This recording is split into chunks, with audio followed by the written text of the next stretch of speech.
As you have seen, there are many initiatives, and initiatives needs funds and we want to be in different projects, and that's why in the second part of this session, through our colleagues in UNITA, we decided to contact with the European Commission and let them be here with us and explaining us a little bit what type of funds are offered whenever we design a project that we consider and we think we are good on that, we decide that we can call for it. So for that reason, Martin Penny will be here with us today, and I will briefly introduce him and give him the floor. So if somebody goes through his curriculum and has to summarize it in 3 key words, will be international relations, policy, research, dissemination of science, and globalization. So which links perfectly with the values of UNITA. With a background that we have seen today many times, a PhD in chemistry, Jose Antonio, our UNITA rector, has on it. Also, Jose Maria Fraile from the Circular Economy Hub. He works since the beginning of his career in promoting funds and moving funds toward research. He has been working for a long time for the European Commission, from the European Research Council, and now is the head of the unit of international cooperation, with paying attention to all the different regions that are outside Europe. So not to interrupt a lot this presentation, I will leave the floor to Martin, that I think is around. Thank you very much, Anna, for that introduction. Let me just start off by sharing my screen and check that it works, so I can get my slides up for you. You should now hopefully be able to see them.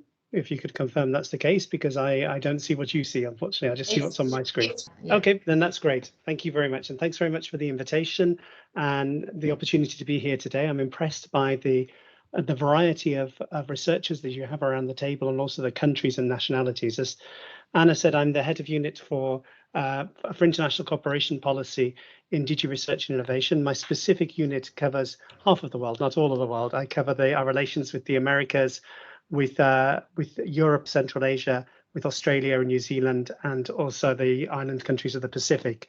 My sister unit, led by Ninka Boysen, covers our relations with Africa and Asia. But I've been given quite a task to explain Horizon Europe and the opportunities that within it, but particularly the opportunities how you can partner with international researchers in 15 minutes. And it's a €100 billion program. So I will try and take you through on a quick tour of the program and give you some flavor of the opportunities, but maybe I leave more time for the questions and answer session, because I think that may be more illustrative, so that you can ask the specific questions that you may have on particular parts of it. So, as I said, Horizon Europe is the world's largest international funding program for research and innovation, almost €100 billion over the next 7-year period. And this gives you a flavor of the budget. Let me take you onto the structure, and then you'll see why I say it's quite complex. When you have a program of this size, yes, it covers research of all types and of all stages, from very fundamental research right through to very applied research, and taking things in a demonstration phase to putting on the market. So as you can see, there's a lot of component parts of it, but the main program itself is divided into 3 pillars. The first pillar for excellent science, which is more focused on bottom-up research through the European Research Council, the Marie Skłodowska-Curie actions, which some of your previous colleagues mentioned in their presentations, and also on research infrastructures. I will go through each of the pillars in a little bit more detail in my subsequent slides. The second pillar is a top-down program looking at global challenges and European industrial competitiveness, which is divided into 5 clusters. And again, I'll go through those in more details. And they are offered through calls for proposals for top-down projects, also through calls for proposals through partnerships where we work together with other public entities through public-public partnerships, also through public-private partnerships where we've developed joint agenda with industrial concerns, and also as we launched last year through very targeted, oriented calls for 5 missions that we've put in place where we want to have tangible benefits in the very short term. The third is focused very much on the European innovation system and how we can ensure that we get through and increase the numbers of projects which bring products to market. You know, this has been what we've often called the European paradox, where we're great at bringing ideas to the table, but not great at bringing those to the market. And Horizon Europe now has a specific focus with this third pillar in putting that in place. There are also horizontal actions on the policy actions related to the European Research Innovation System, and also how we can ensure that research excellence and research capacity is spread throughout the whole of Europe.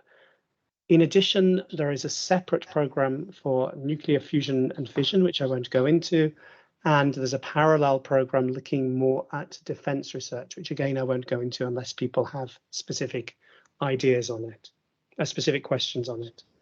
So I think first of all, before I go into the details of it, the questions on everybody's mind, well, how do I start looking for opportunities? And there you're all researchers, and we've made things easy for yourself in terms of the sources that you have to look for in terms of how you get information and how you participate. There is a single website for all commission funding, Horizon Europe and all other programs. It's called the Funding and Tenders Portal, and it's a simple one-stop shop for participation.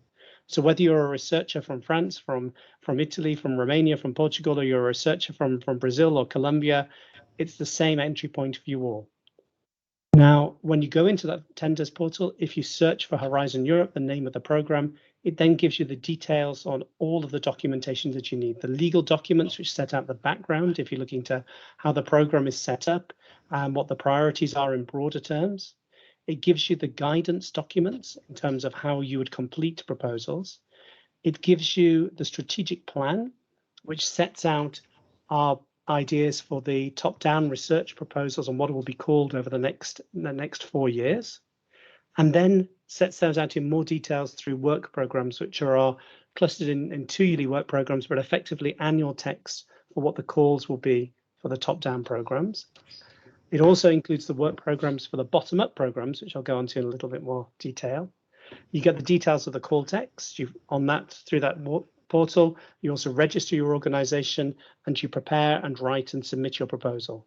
So if you remember nothing else from my presentation, remember the Funding and Tenders portal. It's how you get access to all of the different ways of accessing our funding and opportunities.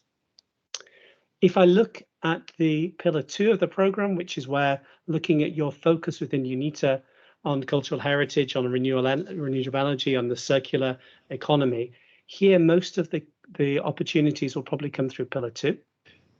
And there it's focused around multi-beneficiary consortia, as we call them. Essentially what this is bringing together at least 3 different legal entities, not 3 researchers.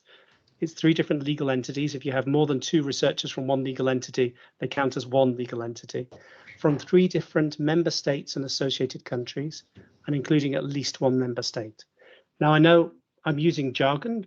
By member states, I mean the 27 member states of the European Union. Associated countries are countries which have very strong alignment with the European research policies and programs and have effectively agreed to buy into the program. And so this includes, for example, most of the neighborhood countries around the European Union. So including the countries of the Western Balkans, including Norway, Iceland, Turkey, Israel, but also a little bit further afield, also including Ukraine, Moldova, and we're currently negotiating with Tunisia and Morocco. And also potentially under Horizon Europe with countries further afield. Negotiations are starting with New Zealand and with Canada as well. And effectively, associated countries participate in exactly the same way as member states with the same rights and privileges, with this one exception that when you have a consortium, at least one needs to come from a member state. You can't have associated country only consortia. This is the minimum requirement. Most consortia are much larger. You'll see the ambition of the projects where these are multi-million euro projects, and consortia are much larger.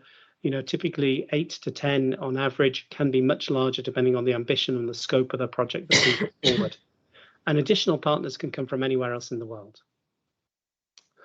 Monobeneficiaries are accepted in some parts of the program, for example, in Marie Curie or the European Research Council, and I will explain that.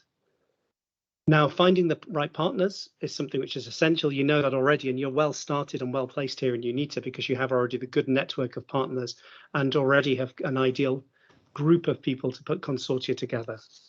But there is a dedicated tool to help you with that on the funding and tenders portal as well. So you'd asked me to talk about particularly how you involve international partners. Well, by default, Horizon Europe is open to international participation. All of the program is fully open, with the exception of a very small number of topics where there are some restrictions when they are topics related to the strategic autonomy of the European Union. And those are primarily in some very high technological readiness projects in the areas of quantum technologies and space. So not the topics which you put forward in terms of priorities for UNITA. So in terms of the things that you're talking about today, the program is fully open to international partners. In addition, researchers or research entities from low and middle income countries are eligible for funding in collaborative projects in exactly the same way as researchers from the member states. You see there's an asterisk next to the middle income countries. This is, we take our definitions of what's a low and middle income country from the World Bank definitions, but we've nuanced it slightly for the countries which have the largest economies. So the BRIC countries and Mexico are not included in the automaticity for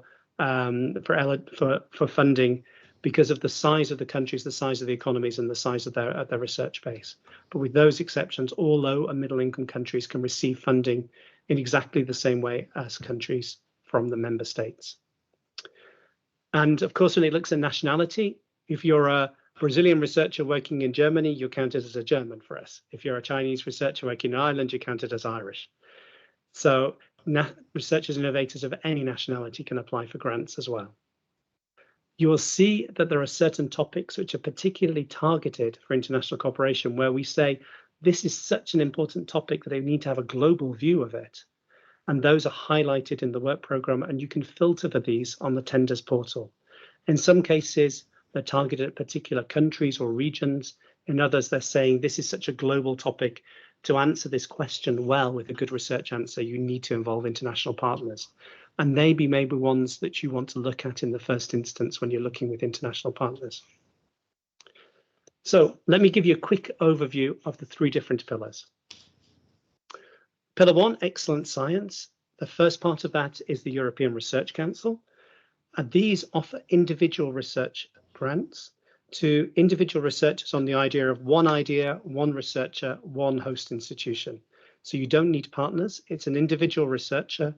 There are competitions at 3 different levels, depending on the academic stage or experience of the researcher. For more junior researchers, which we call starting grantees, so 2 to 7 years after the PhD.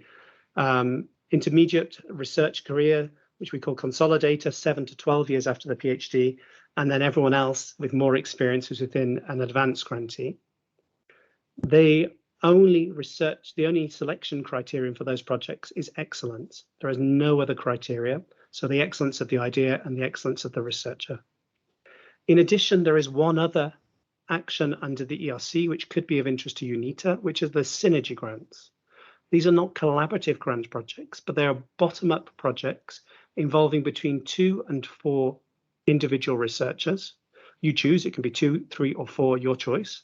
And they can come from anywhere in the world. So it could be 2 people working on the same corridor, 2 different institutions in the same country, 2 different institutions in different European countries, or 2 different institutions anywhere in the world, providing one of them is in the member state and associated country. And what's unique about Synergy is all researchers, including the ones from outside of Europe, maximum of 1 researcher from outside of Europe in that case, are funded in exactly the same way as the member states. So you could imagine you could bring together a researcher from France and from Germany and Brazil. They would all be funded in exactly the same way. Here, the idea is not a collaborative project. The idea is that your research should become mutually interdependent on each other. So effectively, you become almost like one research group. The Marie Skłodowska-Curie actions, maybe I'll show my next slide to go through those in more detail. These include the doctoral networks, which you mentioned before, and there'll be a new call for that opening on the 12th of May. The staff exchange programs, they probably a bit tight to apply for those at the moment. The next deadline is the 9th of March, but this is something which could be of interest in terms of intersectoral, international, interdisciplinary mobility of staff. The global fellowships, which are individual fellowships for researchers at postdoctoral level, which are within the European Union, or for researchers from outside the EU to come to the EU and vice versa. And here in one of the previous presentations, you talked about an interest in the co-fund program, which is gained for these global fellowships, where a call for that has just closed. There'll be a new call next year, but the idea is we top up national programs or national initiatives for doctoral research grants. There is then, under excellent science, actions in research infrastructures, where it is really about opening and integrating and interconnecting research infrastructures in terms of looking at how we improve transnational access, how we include education and training activities, network and global cooperation of research infrastructures. Now, I know this is very quick, but I'm giving you a flavor of the program, but happy to take questions on this. What I'll move then is to the next pillar, which is the global challenges in European industrial competitiveness. I think this is where probably a lot of the activities that will be of interest to UNITA will be. If you look at the three areas we highlighted in the previous presentations, in renewable energy, you'll see in the kind of, on my screen at least, the blue circle on climate, energy and mobility. There you will find many opportunities in the top-down research opportunities for renewable energy.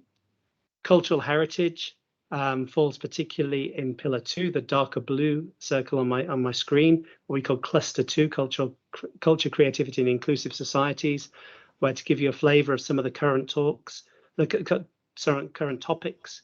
There are things, for example, as green technology and materials for cultural heritage, safeguarding endangered European languages, projects looking at traditional crafts, the effect of climate change on cultural heritage, new European Bauhaus initiatives in terms of looking at how we improve the design in Europe. Also, new ways of looking at the sustainable management and partnerships of museums and other cultural institutions. So here there are many opportunities which could be of interest to you. If I look at circular economy, as was presented very clearly by the presenter on that, this touches in many different areas. And I think there are opportunities in the digital industry and space cluster in terms of circular industries, in terms of manufacturing practices and processes. There will also be opportunities in cluster 6 when you're looking at circularity in bio-based industries, in agriculture, in food, in forestry, resource efficiency, or looking at how cities and regions begin embrace circular economy aspects. Also, to a certain extent, in the climate, energy and mobility cluster as well, when you're looking at circularity in terms of energy systems and grids, in terms of transport and so on. So these, if you're looking for this particular area, these are the top-down programs. These are the top-down clusters. So if you look at our work program, we set the research question and where we're looking particularly for answers from you. And if I said many of them are targeted, particularly for international, to give you a flavor in the current work program, there's over 200 of the topics where we say we need a global consortium to answer this. 75 of those are targeted particularly to countries or regions, and 30 of them contribute to key multilateral initiatives, which I will speak about in my next slide. About 3 billion of those, we say we really need to have international partners involved in these for you to answer the research question. All the other topics, with the exception of the few ones which I talked about on quantum and space, are open to, and that's purely up to you if you want to include an international partner. So it's not as if you're excluded in the others. We've just highlighted some where we think it's particularly relevant for you to look at that.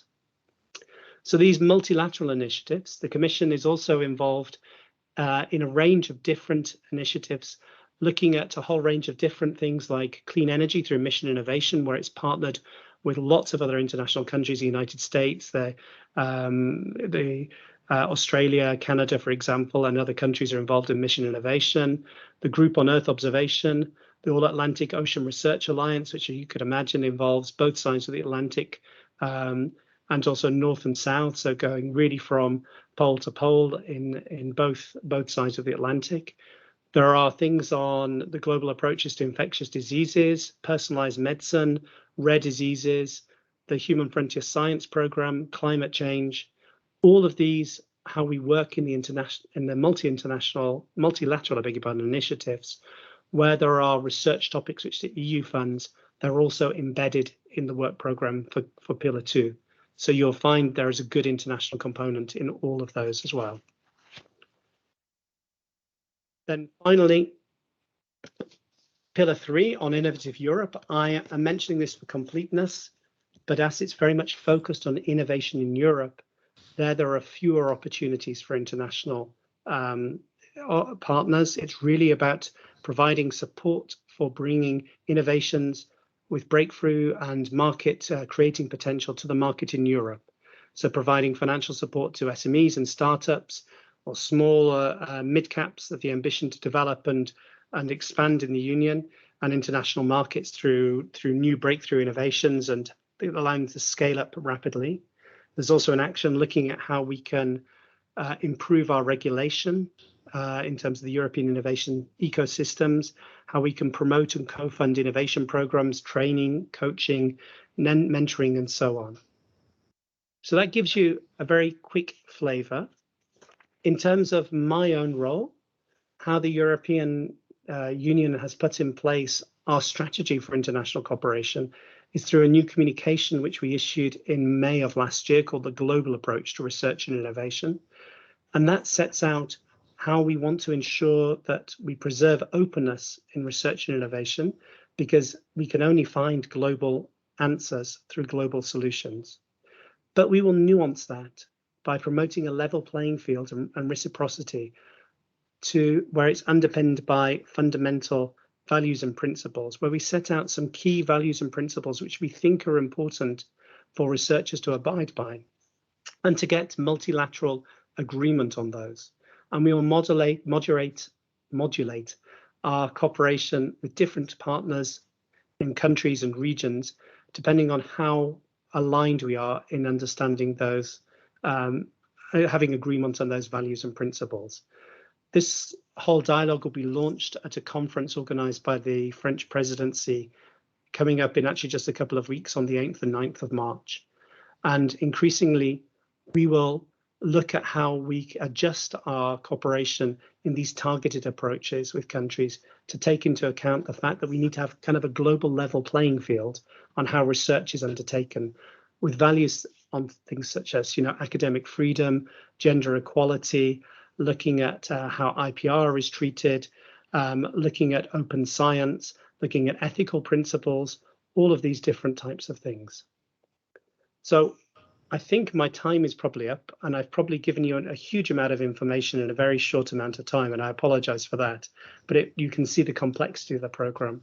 I finished here with some slides on how you can get more information, both on Horizon Europe, on the global approach, and also our own strategy and how we implement it, the global approach from our website.